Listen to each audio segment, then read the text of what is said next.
So the package, people probably aren't familiar with the animation studio, as it were. It's Casio, and they're fairly new to the animation scene. Is that fair to say? Yeah, I think it was Aramaki who was just searching for the right studio to tackle this episode. It's certainly a new effort, but I think they really hit it out of the park. Yeah, and they'd done a couple of things before this, and they were sort of hungry, and that was one of the things that we liked about them. And it's obviously part of a huge corporation, but this is kind of a new venture for them, and it was something that they were incredibly excited to do. So we went with Aramaki's recommendation. He said these guys have the capacity and the talent, and it was really a beautiful collaboration between the two. Yeah, I think I mean, and also this episode is very special actually to both Aramaki and me because it's I think it all started from this project all started from the conversation on our side. You know, right after we finished Appleseed Ex Machina, just discussing what will be our next project. And I think Halo 3 just came out. And obviously, all the game magazines that I was getting was just plastered with the Halo 3 images. And when I brought it up to him and said, so Aramaki-san, what do you think of this? And he said, oh, I'm a legendary player. And that was something that really surprised me because, Halo it's not a huge game in Japan yet. But the fact that he was actually Yeah. older gentleman. And not only that, but I mean, bluntly speaking, even in the U.S., most people who finished Halo haven't finished on Legendary, and that made us not only comfortable but like really excited. I mean, you can see that everywhere. The scene where the ONI ship just came out of stealth mode and uses the kind of bubble shield mechanic as a field stasis effect, right? It just shows someone who this wasn't something we said you've got to do this. This was his natural reaction to how the game universe looks and feels, and that happened all the way through this project, and everything from the booster frames to the HUD elements, the entire thing. And the booster frame was one of the first. It was literally one of the first things we ever saw in the whole project because Aramaki, he doodles as he talks. And I remember we were having a conversation with him and he just started kind of fleshing out how the booster frames would look even during those meetings. Yeah, I think it all came from. I mean, really the fortunate encounter. I mean, I know that you guys been planning and thinking about the anime version of Halo at some point, and then I guess it really was a happy coincidence that we got to meet you guys just around that time when you were seriously considering it. And I think I mean, when you look at this episode, it's actually split into two parts. I mean, one is basically a space combat element, and another is a hand-to-hand action, the shooting action, if you will. And I mean, it really just comes from the heart because we love Halo, and we wanted to take it on. And I think the first space combat scene is always we were watching space Star Wars and whatnot, and we're like, well, we always want to do something like that. How could that fit in this context? And obviously getting you on board, and can we do something like booster frame, and how that all got fleshed out. And I think the whole shooting sequence at the end, I mean, it's part of it I mean, I think the gamers could tell, comes from his love of playing the game, but also just discussing. I think just around that time, Wanted came out, and we were thinking, well, what is our own take on something like that? And I hope it turned out to be something that you really liked. Yeah, and I think the booster frames and the space battle sequences, obviously in the Halo universe, there have been tons of very epic space battles described, and this was a chance to get in close and personal, as it were. One of the reasons we're using these exposed booster frames is so that you can still identify with the Spartans. The canon is that these are weapons designed exactly for this mission, and they're literally cobbled together from bits of other equipment and missile and weapon systems for this mission because they're used to make basically a hole in Covenant shielding and armor plating, so that one set of missiles will confuse the energy shielding, and then you have the the mini mech cannon, Gauss cannon, will puncture a physical hole through the ship, and so it's designed specifically for this mission, which is to get on board and retrieve something from the ship. So every single element and detail of it is thought out in painstaking detail. From the fact that the booster frames have life support systems plugging into the back of the Spartans, to how the weapon system actually punctures a Covenant ship. Yeah, I think because of where he comes from, Aramaki got his start as actually something called mecha designer. So, and I guess a lot of thought went into the details of, okay, well, how would a Spartan actually change the bullet clip in the gun, and how would such a booster frame be designed? And I mean, so all the technology on it, obviously, like you're saying, is an existing technology within Halo universe. And I think it really was an interesting collaboration how it came together between the conversation between you and Aramaki. Yeah, and I think that there's some of the things that we.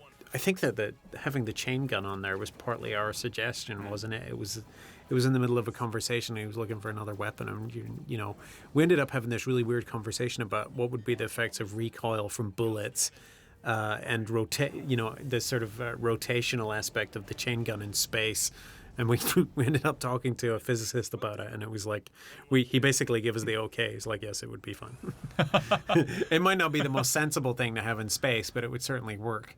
I mean, is that something that you guys actually do when you're doing? I mean, you actually consult the physicist? It depends. I mean, there's things you just want to have make sense, and other things are slave to gameplay, right? I mean, you have to always ask yourself the fundamental question about the Halo universe is, why are you still shooting bullets in the 26th century when you can literally punch holes in the fabric of space-time, right? So the simple reason is it's fun for gameplay, right? And there's things that you do that you sacrifice to gameplay rather than to art. And those things are fun, and part of the challenge in this job is trying to make that as sensible within the confines of your universe as you possibly can. So often it's spackle, right? I remember coming up with a reason for why the Warthog seems to have a gasoline engine, and we came up with a good reason why it sounds like it has a gasoline engine, but it still doesn't necessarily make a whole lot of logical sense, from the outset. And again, fun is often more important than logic in video games. Well, I mean, I guess that kind of speaks to how this episode came together. I mean, I guess because I think a lot of people wonder. I mean, how does a big universe like Halo come together? Just like a question of how does any story universe come together? I mean, is it a really organic process where it's created by need or by an interest or for some other for some other reasons? I mean, would you say that's how the Halo universe came together? Yeah, I think, it's kind of like sausage making. You don't necessarily want to know all the details, but, a good example is brutes. There were no brutes in Halo 1 or 2. There were no brutes until Halo 2, and you're like, well, where were the brutes in Halo 1? And, the fact was that we needed a new bad guy, and we needed that bad guy to be fun to fight against. And so we invented a new one, and then we stuck him in, and you sometimes, you have to explain the canon after the fact, even to yourself. And right. I think if you do it well enough and if you do it strongly, then people are much more accepting. As long as you explain to them. I think that when things happen for no reason, fans rightfully are sometimes dismayed. But we always make sure that when we're inserting something new or explaining something, that we've thought it through and that it makes sense within the confines of the logic of the universe. Yeah, I mean, I think that that certainly speaks to the fact that, because I mean, the characters that are in here, that didn't appear in the game, like Kelly, and Solomon, and all these characters. I mean, a lot of these characters actually appeared in Fallout Reach and Eric Donland's book, and that also came about because of at the time the need to come up with a origin story of the universe and whatnot, and that kind of led to us liking that character and wanting to flesh them out. And I guess the suit design obviously was a takeoff from the existing designs as well. But I just thought this whole organic process of creation is certainly it's very fascinating. Well, I mean, Solomon and Kelly are good examples. Solomon's new to the universe because we sacrifice him, and something bad happens to him, obviously. Right. Kelly's she's an old stalwart, so she's been in the universe. So's Fred. And the important thing there was to respect what their characters were. And, Kelly was always the fastest. And so you see her racing ahead of the chief there.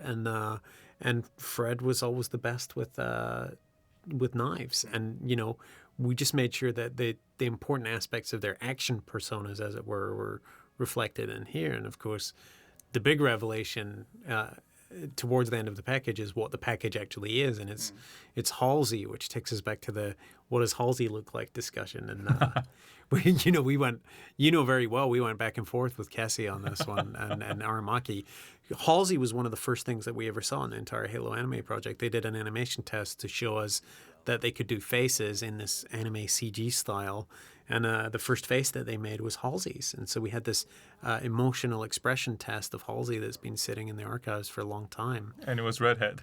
And it was redhead and much younger looking even than this Halsey. And she was definitely one of those back and forth conversations. Can you make her older? Can you make her older? And eventually we got to this compromise where we thought she was kind of hot, but officious looking. Yeah. And I think if we were casting a real life actress, we'd cast someone a lot older. But in anime, the context is fine and it works. I mean, it's just how did you like actually also the, a bit of a romantic interplay between Halsey and Chief here? You're the second person that said to me that's a romantic interplay, and I don't see it like that way at all. I see it as almost, definitely there's a tension there, but it's hard to tell whether it's a kind of respect, rivalry, maternal, maybe romantic. I think they have a very complicated relationship, and I don't think it quite gets into a kind of Oedipal situation, but it's definitely a complex relationship, and she's a very complex person, and she plays off of the Chief, who in essence is very simple, like he's very mission focused and very organized, and she's a much more complicated person in the canon than he is, and so it's interesting to see what people read in that relationship, and it's going to change depending on how much of the backstory they've been exposed to. I think you can take a lot of different things from that interplay. Well, I think that's also part of the conversation that we had when creating that conversation, initial encounter between the two characters.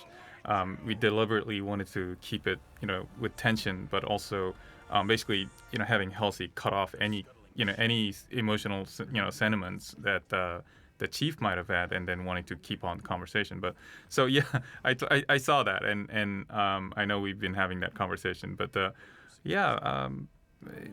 to me, it's certainly one of the most fascinating relationships in the universe. Yeah, and that's true for the fan base as well. We certainly, if we look at our mail about canon, that comes up over and over again, and I think we're going to get even more questions after this.